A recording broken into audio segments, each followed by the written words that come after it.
तो मित्रों, क्या हाल है। उम्मीद है कि आप सब लोग बढ़िया होंगे। और आज हम बात करने वाले एमसीयू के टॉप 5 ऐसे कैरेक्टर्स के बारे में जो कि पूरी तरह से इमोर्टल है और कभी भी उनकी डेथ नहीं हो सकती। और साथ ही साथ मैं इनके इमोर्टल होने के रीज़न को भी आपके साथ शेयर करूंगा, तो वीडियो को बिल्कुल भी एंड तक मिस मत करना। ओ यार, एक बात पहले ही बता दूं कि मैंने इस लिस्ट में मार्वल कॉमिक्स के कैरेक्टर्स को इन्वॉल्व नहीं किया है। तो इस लिस्ट में हम ओनली उन्हीं कैरेक्टर्स की बात करेंगे जो कि हमें मार्वल के सिनेमैटिक यूनिवर्स में इंट्रोड्यूस किए जा चुके हैं। तो चलिए बिना टाइम वेस्ट किए इन टॉप 5 इमोर्टल कैरेक्टर्स को जानते हैं कि क्यों आखिर मार्वल की मूवीज में इन 5 कैरेक्टर्स की कभी डेथ नहीं हो सकती। Number 5, Adam warlock. तो जैसा कि मैंने आपको कहा कि मैंने इस लिस्ट में कॉमिक्स के कैरेक्टर्स को इन्वॉल्व नहीं किया है, पर आप में से कई सारे लोगों को एडम वॉरलॉक का नाम सुनकर ऐसा लग रहा होगा कि ये कॉमिक्स का कैरेक्टर है।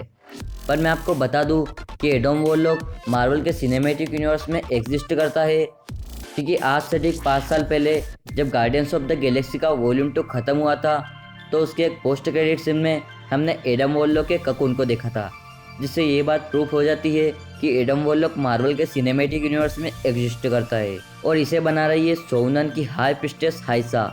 और अगर हम एडम वॉरलॉक की कॉमिक स्टोरी लाइन की बात करें तो वो इस लिस्ट में बहुत आगे होता, क्योंकि इन्फिनिटी गॉटलैंड स्टोरी लाइन में उसी की हेल्प से एवेंजर्स थेनोस को रोक पाए थे, और वही इनमें इन्फिनिटी गॉटलैंड पहनकर उस लड़ाई को ख़त्म करता है। इससे हम उसकी ड्यूरेबिलिटी का अंदाज़ा लगा सकते हैं। बस एडम वॉरलॉक इस लिस्ट में पीछे इसलिए है क्योंकि उसे अभी तक मार्वल के सिनेमैटिक यूनिवर्स में अच्छे से इंट्रोड्यूस नहीं किया गया है। एडम वॉरलॉक के पास क्वांटम मैजिक है और उसके पास अल्ट्रा सेंस भी है, जिससे उसे किसी भी कॉस्मिक एंटिटी का पहले ही पता चल जाता है।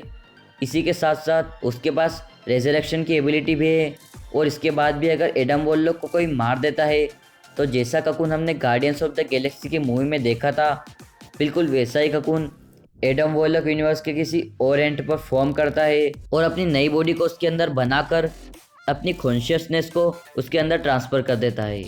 यानी कि एडम वॉरलॉक पूरी तरह से इमोर्टल है। Number 4, silver surfer. तो सिल्वर सर्फर बहुत ही ड्यूरेबल और ओवर पावर्ड कैरेक्टर है और ये पूरी तरह से इमोर्टल है। इसे फूड की भी ज़रूरत नहीं होती क्योंकि इसकी कोई फिजिकल बॉडी ही नहीं है।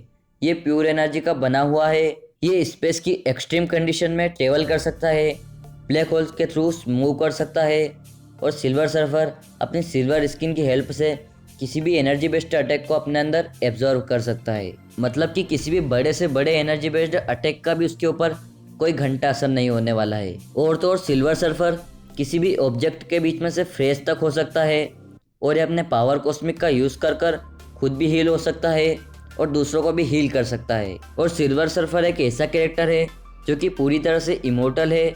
बस वो इस लिस्ट में पीछे है क्योंकि मूवीज़ में अभी तक उसकी सारी पावर्स को अच्छे से इंट्रोड्यूस नहीं किया गया है। नंबर 3, तो ग्रूट का हीलिंग फैक्टर और ग्रोइंग स्पीड काफ़ी ज़्यादा है। इस चीज़ को हमने मूवीज़ में भी देखा है कि कैसे ग्रूट ने अपने दोनों हाथों को ग्रो करके थोर के स्टॉर्म ब्रेकर का हैंडल बनाया था, या फिर जब गमोरा ने ग्रूट के दोनों हाथों को काट दिया था तब भी ग्रूट ने इजीली अपने दोनों हाथों को ग्रो कर लिया था। इसी के साथ साथ हमने ग्रूट के ग्रोइंग स्पीड को भी देखा है, जब ग्रूट ने अपने दोनों हाथों को ग्रो करके क्री के कई सारे सोल्जर्स को मार दिया था, या फिर इन्फिनिटी वार में थेनोस को अपने टैक्टिकल्स में जकड़ लिया था। और हाँ, ग्रूट पूरी तरह से इमोर्टल है। अगर कोई उसे मार भी देता है तो भी वो अपने छोटे से बचे हुए पार्ट में से भी वापस से रीग्रो हो सकता है। और ऐसा ही हमने गार्डियंस ऑफ द गैलेक्सी की मूवीज़ में भी देखा था, जब बड़े ग्रूट के मरने के बाद उसके छोटे से बचे हुए पार्ट में से वो रीग्रो होता है, और अब वो बड़ा होकर टीनेज ग्रूट भी बन चुका है। तो मित्रों, आगे जो 2 कैरेक्टर्स आने वाले हैं उनके मरने की पॉसिबिलिटी बिल्कुल 0% है। Number 2, Hulk. तो यारो, जैसे आप लोगों ने अभी तक मार्वल की मूवीज़ में हल्क की पावर को देखा है, उस हिसाब से आप हल्क को नंबर 2 पर एक्सेप्ट नहीं करोगे। पर मैं आपको बता दूं कि मार्वल की कॉमिक्स में हल्क ने ऐसे ऐसे बड़े बड़े कारनामे किए हैं जिन्हें देखकर आप चौंक जाओगे। और केवल कॉमिक्स में ही नहीं बल्कि मार्वल की मूवीज़ में भी हल्क बहुत ज़्यादा ओवर पावर्ड है। बट मार्वल की मूवीज़ में हमें हल्क के ट्रू पोटेंशियल और उसकी पावर्स को नहीं दिखाया गया है। और मार्वल की ऑफिशियल साइट पर हल्क की ड्यूरेबिलिटी रेटिंग 7/7 है, जो कि थोर और कैप्टन मार्वल से ज़्यादा है। तो इससे हम अंदाज़ा लगा सकते हैं कि हल्क कितना पावरफुल कैरेक्टर है और उसकी ड्यूरेबिलिटी कितनी ज़्यादा है। हल्क के पास अपना खुद का हीलिंग फैक्टर है, जिसे हमने हल्क की फर्स्ट मूवी में देखा था कि किस तरह उसने अपने घाव को हील किया था। और थोर रैग्नारोक मूवी में जब ब्रूस बैनर बाइफोर्स से गिरा और बुरी तरह से घायल हो गया, पर फिर भी जब वो हल्क बना तो उसके सारे घाव ठीक हो चुके थे और हल्क की स्किन की थिकनेस के कारण उसे किसी भी तरह की चोट पहुंचाना इम्पॉसिबल है। मार्वल की कॉमिक्स में तो डेडपुल की तरह ही हल्क एक छोटे से टुकड़े से रीजनरेट हो चुका है और मार्वल की कॉमिक्स में तो हमें ये भी दिखाया गया है कि अगर इतना ज़्यादा ओवरपावर्ड होने के बाद भी अगर हल्क को कोई मार देता है तो ग्रूट और एडम वॉलो की तरह ही उसका भी रेजरेक्शन हो जाएगा।